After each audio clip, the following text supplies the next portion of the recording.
Bienvenidos a este segundo capítulo de la segunda temporada de El Trago Amargo. Soy Edgar Molina, espero que estén teniendo un excelente día y vamos a estar platicando en lo que es el desarrollo de lo que ha sido estos días. Ya van varios días en los cuales Donald Trump es presidente de los Estados Unidos. Platicamos, usted recordará, en el primer capítulo de esta segunda temporada con Eunice Rendón de Agenda Migrante, en específico con un tema que nos atañe y nos preocupa, sobre todo acá en la frontera, pero a todo el país, como es la cuestión de la migración y las posibles deportaciones. Solamente como un dato, durante la administración de Joe Biden fueron 4.5 millones de deportados y buena parte de ellos llegaron acá a nuestro territorio, acá al estado de Sonora inclusive. Y durante el mandato de Donald Trump, en su primer mandato, en el año 2017 al 2020, se llevaron a cabo más de 2 millones de deportaciones. Lo que sí, dentro de los discursos y dentro de la oratoria y también los mensajes que ha dado Donald Trump en este segundo mandato, es de que viene con todo, con este tema de la migración, y también diferentes analistas como el que tendremos a continuación. Estaremos platicando con Carlos Rubio, subdirector de Integralia. Nos hace mención a que Donald Trump ahora ya no tiene los candados dentro de su propio equipo, es decir, hombres y mujeres que le decían: no hagas esto, no a este tema de posibilidades de migración de estas características o deportaciones. No tiene ahora sí candados que lo obliguen o que no lo obliguen a poder actuar como él quiere. Y eso significa más deportaciones y mayor cantidad de gente de los Estados Unidos que serán detenidos y regresados de nueva cuenta a su lugar de origen. Eso lo podríamos ver también ya en los próximos semanas. Pero quita el tema de la migración. Cuestión de economía, la política, la vecindad entre México y los Estados Unidos también es algo que analizar y lo haremos en esta oportunidad con Carlos Rubio de Integrales. Es que quédese con nosotros, bastantes temas. Si usted quiere tener un poquito más de análisis sobre todo la llegada de Donald Trump, quién es Donald Trump, cuál es la política que se tiene para estos próximos 4 años, quédese con nosotros. Un auténtico trago amargo, dicen algunos, la llegada de Donald Trump. Bienvenidos.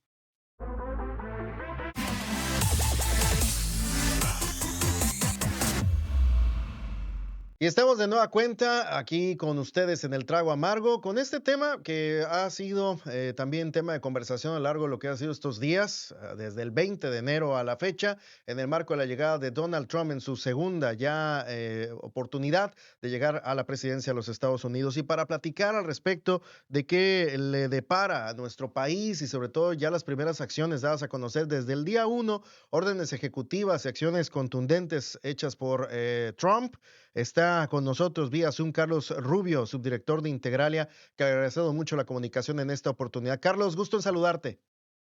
Platicar con ustedes. Muchas gracias Carlos. Y bueno, un viejo conocido para México, ¿no? No es la primera oportunidad que tenemos a Donald Trump como presidente de los Estados Unidos, pero desde acá, desde mi punto de vista, compartirás el tuyo, Carlos. Parece que la retórica y la agenda y la agenda que trae Donald Trump viene más fuerte, incluso que cuando fue en la primera ocasión presidente de los Estados Unidos, ¿no? Correcto, como comentas, pues es la segunda ocasión que Donald Trump se incorpora a la presidencia. Lo que podemos decir es que es una agenda más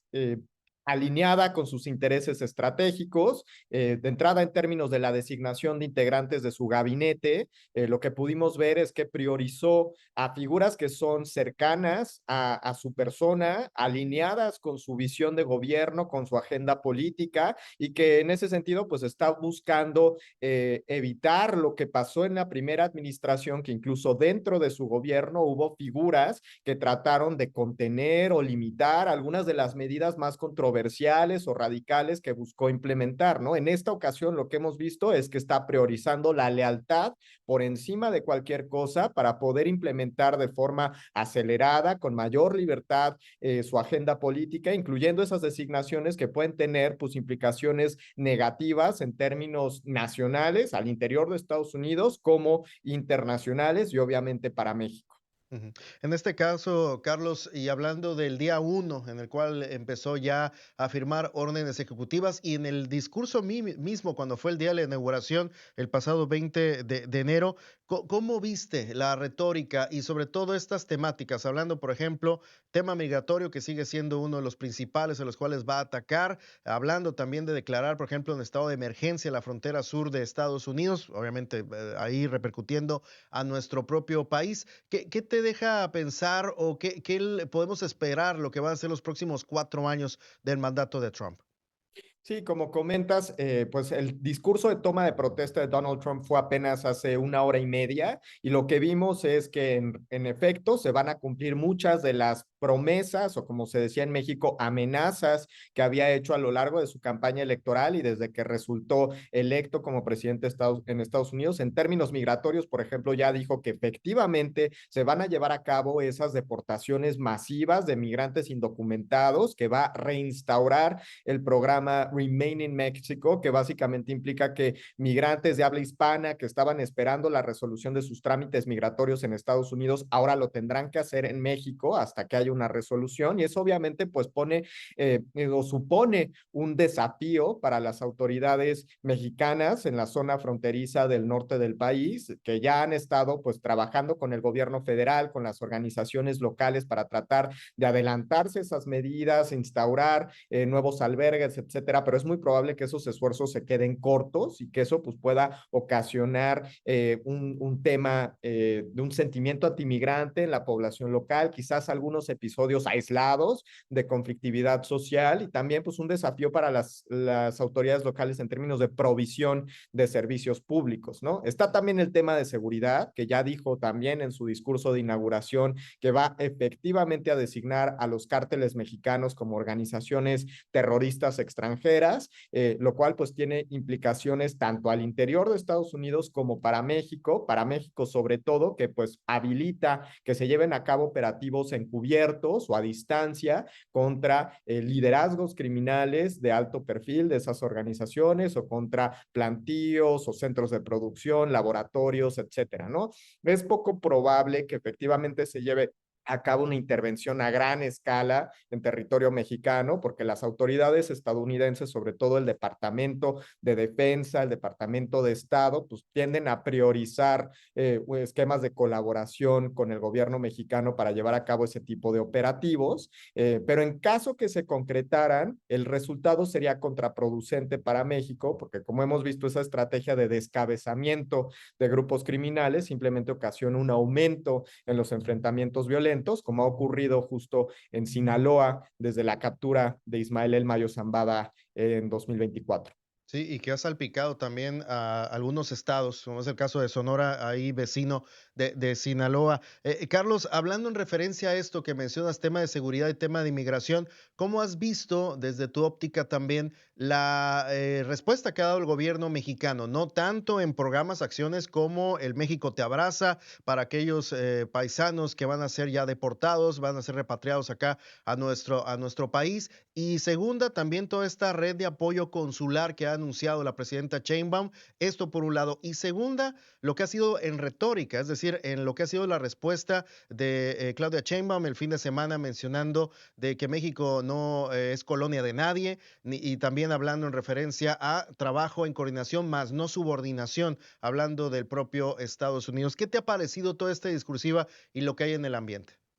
Sí, definitivamente creo que el regreso de Donald Trump a la presidencia de Estados Unidos es el principal reto que enfrenta ahora la presidenta Sheinbaum y la coalición gobernante. De entrada, en términos discursivos, como has dicho, han tratado de mandar un mensaje de unidad. En México estamos unidos en torno a estas temáticas y frente al nuevo gobierno estadounidense. Celebró, por ejemplo, la semana pasada este primer encuentro nacional de municipios o de alcaldes y presidentes municipales en el cual participaron 75% de todos los alcaldes, alcaldesas, presidentes municipales y todos los gobernadores y gobernadoras de las 32 entidades, claramente mandando un mensaje de aquí hay una coordinación, colaboración entre los tres niveles de gobierno. Hablaron de temas de seguridad, de agua, de migración. Entonces, pues no es una coincidencia que se diera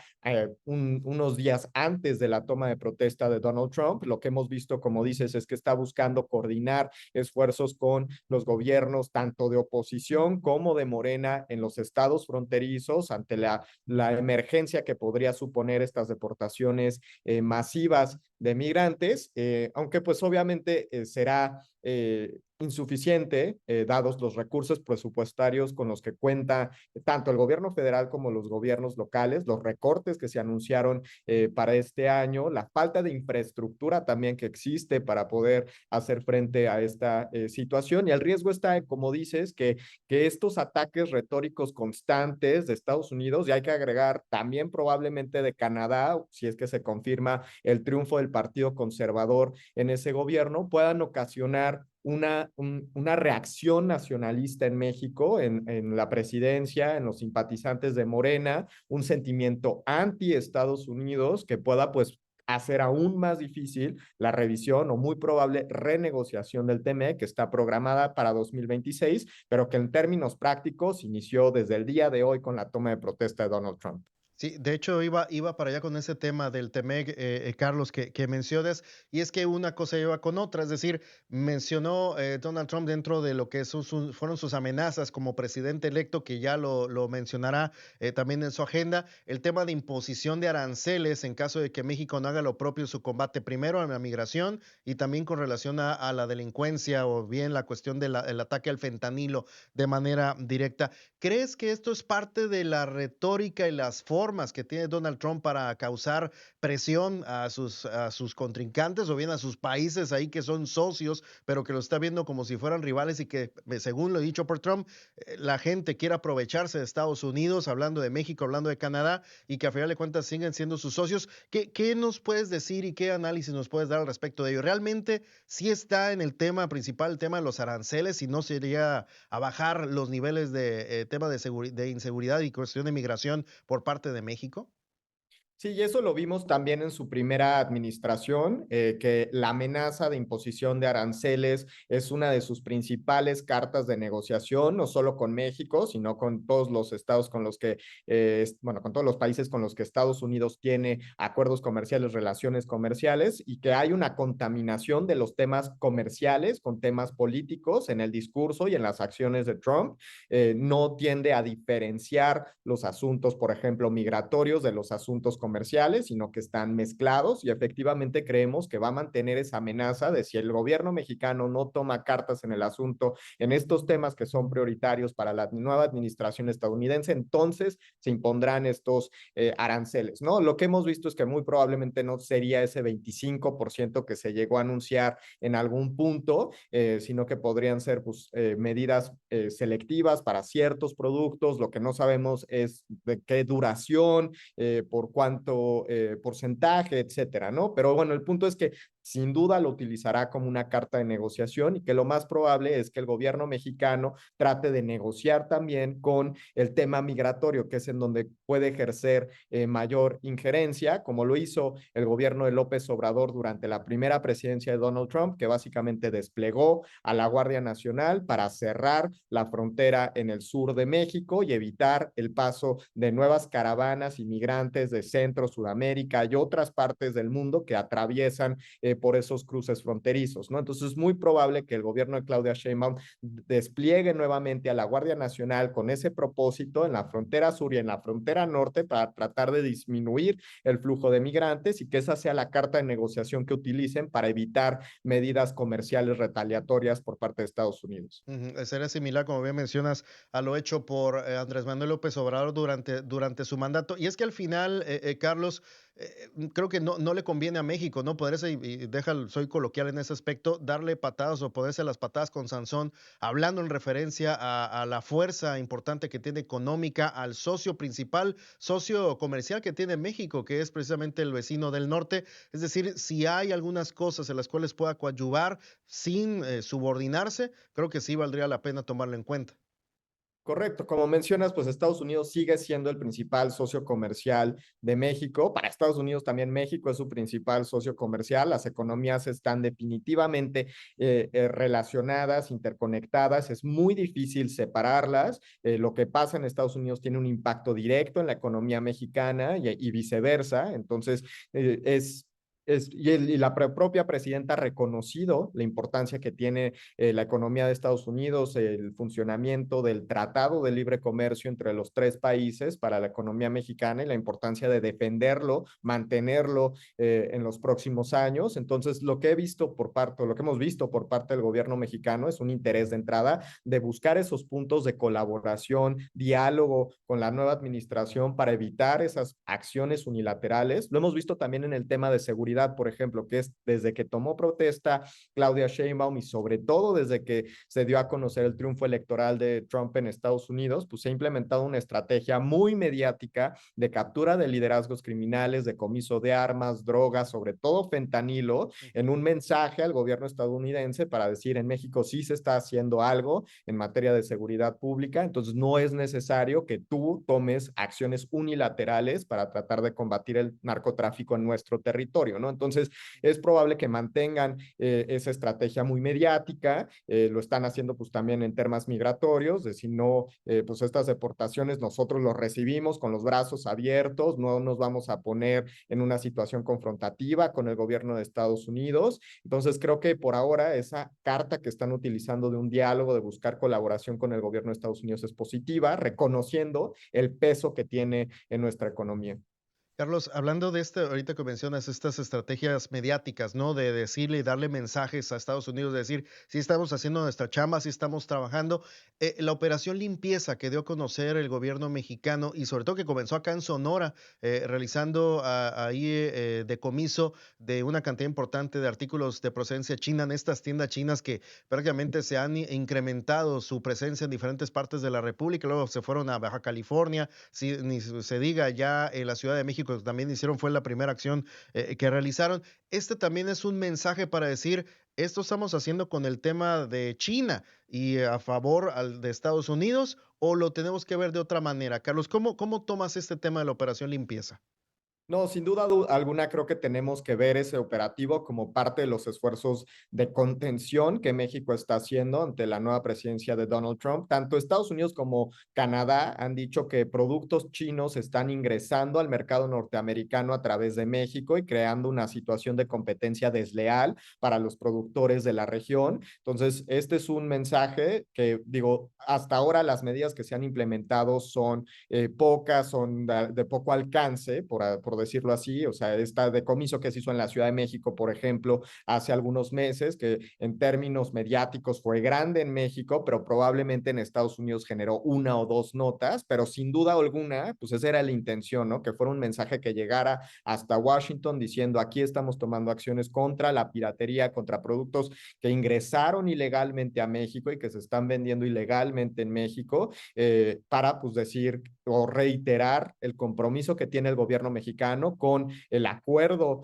comercial trilateral y con defender los intereses de América del Norte, ¿no? Y es parte, por ejemplo, también de lo que se anunció con el Plan México la semana pasada, la importancia de reducir las importaciones de Asia, sobre todo de China, para que evaluar qué componentes de esos productos se pueden producir en México o en Norteamérica para incrementar pues, los niveles de producción regionales y fortalecer las cadenas de valor de producción regionales sin tener que depender de mano de obra barata que venga de fuera del continente, ¿no? Entonces, sin duda algunas son mensajes también en temas comerciales que se están mandando a la nueva administración de Donald Trump. Sí, hablando, Carlos, de más allá de México, Estados Unidos y esta relación, hablándonos ya en ámbitos globales, como es el caso de la relación que tenga Estados Unidos con sus rivales económicos y de todo tipo, como es el caso de China y también de Rusia. Veíamos dentro de las informaciones que daba la agencia de noticias Reuters este día de esta primera comunicación que daría la felicitación que daba Vladimir Putin, por ejemplo, a la llegada de Donald Trump a la presidencia de los Estados Unidos y que mencionaba que estará en posibilidades ya más adelante de tener otra vez acercamientos entre ambos gobiernos. Está conflicto de Ucrania todavía pendiente del caso con Rusia y obviamente con China, que también tuvo reuniones, llamadas telefónicas con el presidente chino, incluso en temas que a lo mejor podría ser banales, pero ahorita en ese momento no lo es. El caso de TikTok y el baneo existente allá en los Estados Unidos, que a final de cuentas ya fue librado únicamente 12 horas. En el ámbito internacional y con los que son rivales, al final Donald Trump tiene que Donald Trump tiene también igual sus cartas bajo la manga, ¿no? Correcto, creo que lo que tenemos que destacar y reconocer es el poder que Donald Trump ha acumulado, la incertidumbre que está generando a nivel internacional y que los líderes del mundo, no solamente de México, Canadá, Panamá, por ejemplo, que también mencionó mucho hoy en su discurso, sino los líderes de las otras grandes potencias, como tú decías, China, Rusia, reconocen que es un liderazgo voluble, poco predecible y que por tanto pues hay que tomar cartas para tratar de contener esas acciones que se puedan implementar. En términos internacionales, destacó, por ejemplo, hoy que ya era uno de sus logros, incluso antes de llegar a la presidencia, la liberación de las personas que había capturado Hamas en Israel y pues el destensamiento de ese conflicto bélico que lleva ya varios años, que pues ya era uno de sus triunfos. Entonces, sin duda alguna, lo que vamos a ver es que Donald Trump va a buscar, como lo hizo en su primera administración, centrarse en lo local, en lo regional y sacar a Estados Unidos del plano político internacional. En su primera administración, por ejemplo, buscó que los países europeos aumentaran el financiamiento que otorgaban a la OTAN, esta organización militar de defensa de Occidente, y Estados Unidos recortara su participación, alegando que no era parte de su responsabilidad proteger a los países europeos. Es probable que retome esa retórica, buscando pues enfocarse en lo nacional y dejar en segundo término lo internacional, ¿no? En su discurso de toma de protesta de hoy dijo, por ejemplo, que las guerras más importantes son las que Estados Unidos no va a tener. Entonces ya está anunciando de entrada que no va a tener una posición activa en el plano internacional, como hemos visto en los últimos pues varias décadas, y que Estados Unidos ese papel que ha asumido de policía internacional con Donald Trump no lo va a tener. Ujú. Y que aún y cuando sabemos, Carlos, de que lo que es la industria militar y armamentaria en los Estados Unidos es brutal y mueve mucho la economía de Estados Unidos, ¿no? Correcto, la industria militar es muy importante en Estados Unidos. De hecho, hay organizaciones, lobbies, que pues negocian con los congresistas, con el Ejecutivo Federal en Estados Unidos para fomentar la participación de Estados Unidos en estos conflictos. Es el caso, por ejemplo, del lobby israelí, que tiene una participación importante en Washington. Pero bueno, lo que Donald Trump anunció es que va a tratar de limitar la intervención de Estados Unidos en conflictos bélicos, entendiendo que pues se va a enfocar más bien en políticas internas. Ujú, que es lo que ha mencionado en su momento. Y Carlos, ya estamos cerrando en esta oportunidad, haciendo este análisis de lo que va a ser estos 4 años de Donald Trump. ¿Qué le dirías al ciudadano común? Digo, porque estamos viendo mucho lo discursiva, el ámbito obviamente de la política y demás, pero el ciudadano común, por ejemplo, hablando acá en la frontera, que quiere ir a los Estados Unidos, pues está observando que el dólar está subiendo de precio, 20.80 hasta la última oportunidad que lo vimos. Estamos viendo también todo este discurso antimigrante. Tienen algunos, han mencionado, yo no voy a ir a Estados Unidos porque está Donald Trump como presidente y viene también igual toda la retórica y toda la forma discriminatoria hacia las personas que van a Estados Unidos. ¿Qué le puedes decir al mexicano en específico?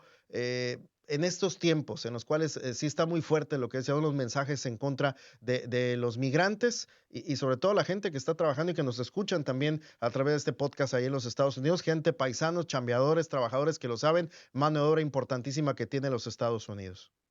Sí, bueno, de entrada y reiterando un poco lo que comentaba la presidenta Sheinbaum, la importancia de la red consular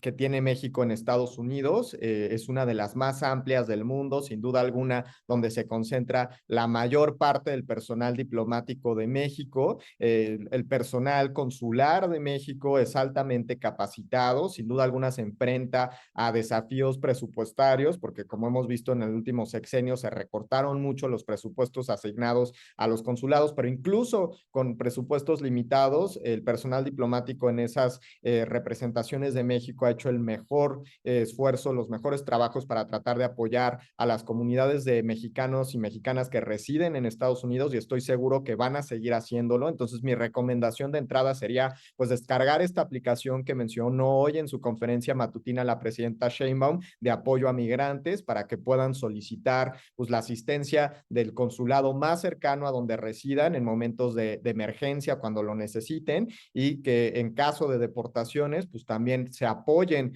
en la red consular, en las autoridades mexicanas de la frontera para poder pues regresar a sus estados de origen. Pero bueno, de entrada creo que confiar en la red consular, en el personal diplomático de México es muy importante porque tienen las capacidades para poder dar la asistencia que se necesita. Carlos, yo te agradezco estos minutos aquí para el Trago Amargo en esta oportunidad, este podcast de Bura Multimedia. Agradecido por tu análisis y sobre todo a la expectativa de lo que vaya a ocurrir en estos próximos años, 4 años de este segundo mandato de Donald Trump allá al frente de una de las naciones más poderosas del mundo, si no es que la más poderosa, como es el caso de Estados Unidos. Muchas gracias, Carlos. Gracias, Edgar. Que tengan buen día. Igualmente, Carlos Rubio, subdirector de Integralia, en esta oportunidad para platicar y analizar el entorno después de la llegada el lunes 20 de enero de Donald Trump como presidente de los Estados Unidos. Soy Edgar Molina, pase una gran también jornada, ya lo sabe, siga con nosotros a través de la plataforma Bura Multimedia, estamos en todos lados para que se mantenga al tanto de la información y análisis como este. Este fue el segundo capítulo del Trago Amargo en su segunda temporada.